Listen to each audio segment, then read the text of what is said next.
ituturo ko sa inyo ang kantang Pusong Ligaw by Jericho Rosales. So, para sa intro, ang mga chords na gagamitin natin dito ay G, D over F sharp, next ay C add 9, and last ay G. Bale, ipi-play mo lang yan ng isang beses. So, yung strumming pattern na gagamitin natin dito ay down, down, up, up, down, down, down, up. Ngayon, play natin yung intro.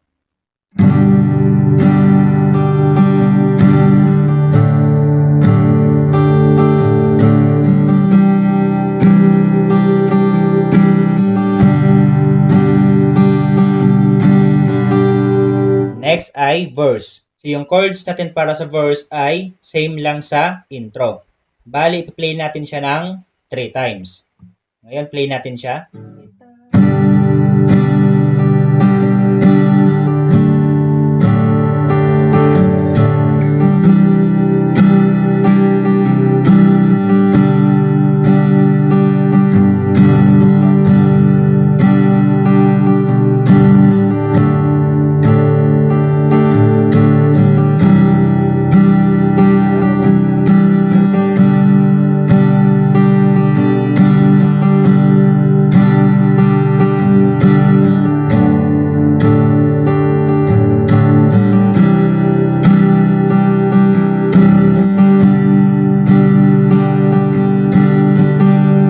Pagkatapos niyan ay instrumental, bali isang beses natin siya tutugtugin.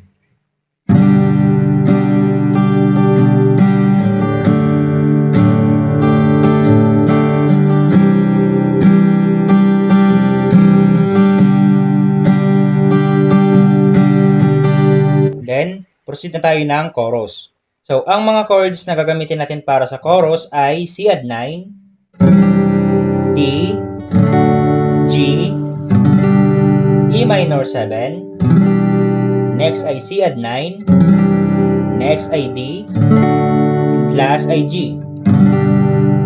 Bali, ipi-play mo siya ng 2 times. Ang gagamitin natin na strumming pattern para sa chorus ay ganito. Down, down, down, up. I-play na natin yung chorus.